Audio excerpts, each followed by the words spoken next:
Huddled up on a soggy Thursday in the good land, Drew Wilson, Bill Schmid. Billy's got his training wheels on, his board up. He's doing good today, though. We're getting through it. We had a little struggle in the 5 a.m. hour, the opening of the show, but we got over that little speed bump, thanks in part to the help of Hunter Baumgardt, who laid the foundation for Billy to be successful today. And as it happens, Hunter, who provided us with a Brewers recap in the 5 o'clock hour and an interview with Grant Anderson in the 6 o'clock. He now joins us to be our Iron Man and touch all 3 hours of the huddle this morning. Good morning, Hunter. Thank you for your work. Oh, absolutely. Trying to just help in any way we can, just trying to move the team, 1 yard forward. And Billy, you're doing, as they say, yeoman's work this morning. So well done. Well, we're doing just enough to not be dead, right? Like I've often joked when I was helping people first get behind the board. So don't worry about it. Something goes wrong, nobody dies, right? Like what we do is not that important. So we're still live. But Hunter, it's been a tough endeavor. It's been a white knuckler. But luckily, it's not like the roads are very clean, right? So everyone's white knuckling here today on a Thursday. It works out. That's right. Hunter, what was it like at the ballpark, and what was it like leaving the ballpark? Because the first thing we noticed when we went through your recap was you did it from your home and not at the park. Mm-hmm. Right. Yeah. Last night was a night where I was just focused on let's get home and then we can worry about the video after that. It was basically 8th, 9th inning, started getting reports that there was flooding outside. Obviously, during about the 7th, 8th, 9th innings, you could see the leaks starting to really have water come through them in the roof. So you knew it was raining pretty hard out there. And obviously, we were in a severe thunderstorm warning, so we knew some of that. So then, started getting reports that it was the lots were flooding again. And it all reminded you of that August weekend last year when they played the Mets and this sort of flooding happened. So then we go downstairs, we go in the clubhouse, and everybody's watching the news. I mean, everybody's watching the flooding reports in the clubhouse, and we're all watching it. The players are concerned. Everybody's concerned about getting home, and everybody's trying to figure out, okay, which roads are open, which roads aren't. So we were in the clubhouse a little longer because we were like, well, we can't get out now, so might as well get every interview we can, right? And so wait around a little bit, talk to Sal Frelick there, as you saw earlier, and he said that there's that leak above home plate that I was not aware of this one, but there's a little bit of a leak above home plate that then water comes through and it rains in front of home plate, which then makes the ground really soggy there. And that's why you saw some of those deadened ground balls in that 8th inning, and that aided the Brewers rally to score a couple of runs. So yeah. And then it was kind of like, all right, do your work. And then let's try to venture outside and see what happens. And then basically, all right, between my phone, between what people are saying, okay, let's navigate a route home. And luckily when I left, there was, everybody had gotten out of the parking lot, which was good. And then luckily, I think some of the flooding had subsided, although that Miller Park Way and that Brewers Boulevard area was still flooded, so had to navigate around that. But otherwise, yeah, thankfully was able to get home safe. But I know a lot of people were affected, especially when you left the ballpark last night was kind of when it was the worst. And so the timing was just really, really awful. And hopefully everybody stayed safe on their drive home. Well, luckily it won't be, congested leaving today, like right at the same time as when, rush hour traffic happens. It's a tough deal. Timing ends up being a brutal beast. And you're right, Hunter. It did seem like it all coincided together. Now, 45 minutes for folks getting home. We wanted to make sure everyone was arriving alive and being safe. However, you got to do something for the ball club, right? At some point, we all got to do what we can to be able to get a W.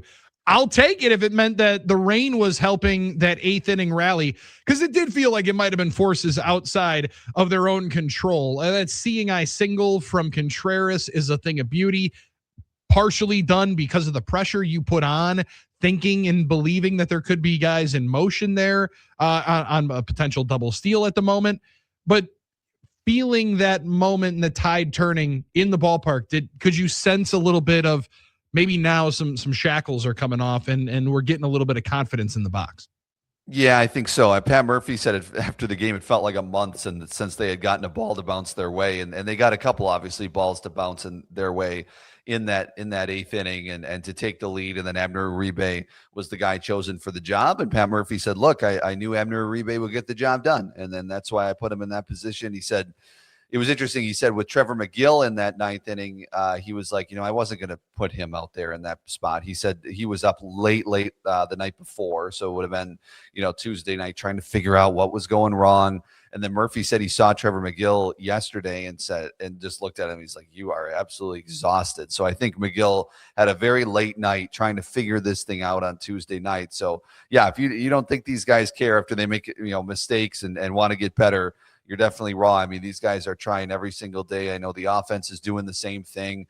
Saw Joey Ortiz, David Hamilton out there with Daniel Vogelbach, who obviously is the new assistant hitting coach this season, putting in a lot of work pregame yesterday. And then what was really cool is after the game, then I saw Vogelbach going in and checking in with the David Hamilton or with some of the players and say, hey, how you feeling? How'd that work last night? How did the things that we worked on in the cage and, before the game work out for you? So cool to see kind of him in his element. I know it was maybe hard for us to picture him as a coach right away because he just got done playing so soon, but seems he's taken on that role really well. But I think all of that combined, then you get a couple of breaks, and you just get that one, right? I think it seemed like that was the sentiment from guys we talked to, whether it be Chad Patrick or Sal Frelick or Hamilton after the game of, all right, now we got one, kind of got the monkey off the back, and now let's get back to playing Brewer baseball.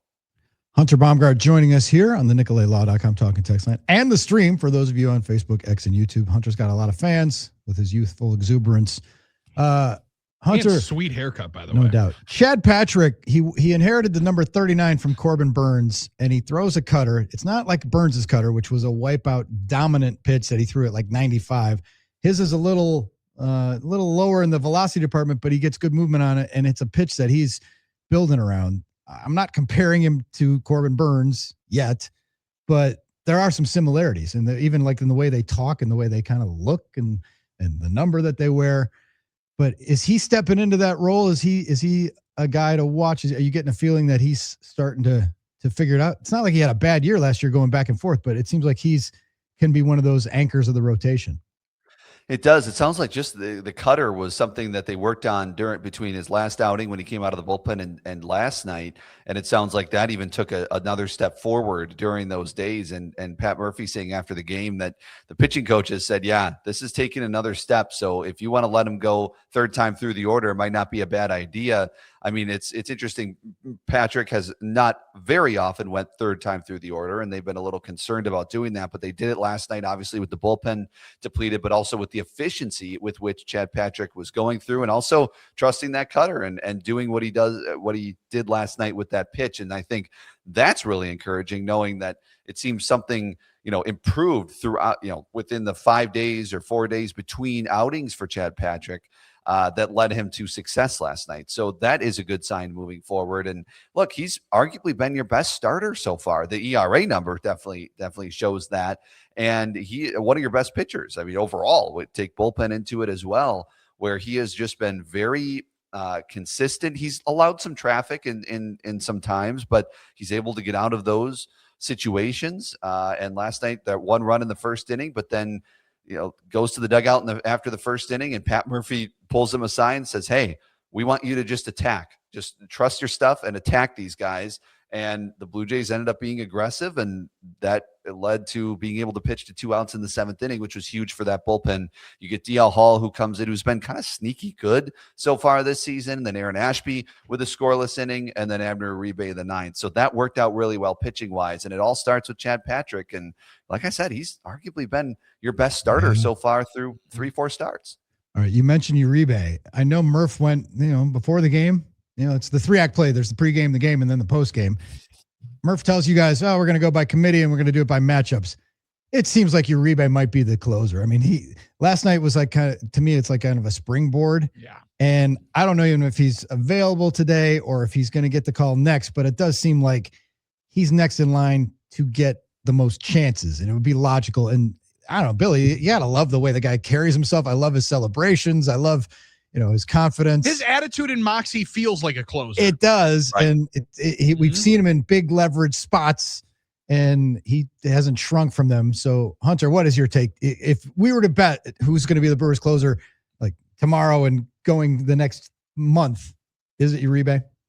I think so. I think he's the logical next choice. The only problem was, before last night, he had not, been pitching his best. He looked better. I think Pat Murphy liked what he saw Tuesday night, even though he let up a run. And so liked using him last night for that closing situation. He's pitched 2 days in a row. If they come into a slave situation today, I would think you'd actually see someone else probably. And I know Pat Murphy said before the game yesterday that it's closer by committee. And, he's not necessarily giving Trevor McGill a break from the role, but I would think that Trevor McGill won't be in that role for a little bit here. And who knows, maybe you use a Grant Anderson, maybe you use whoever you need to. If it's a lefties, maybe you use a DL Hall, right? It kind of might make sense to do that if Andrew Uribe is not available. But I do think Uribe makes sense. Like you said, he's just got that swag of a closer.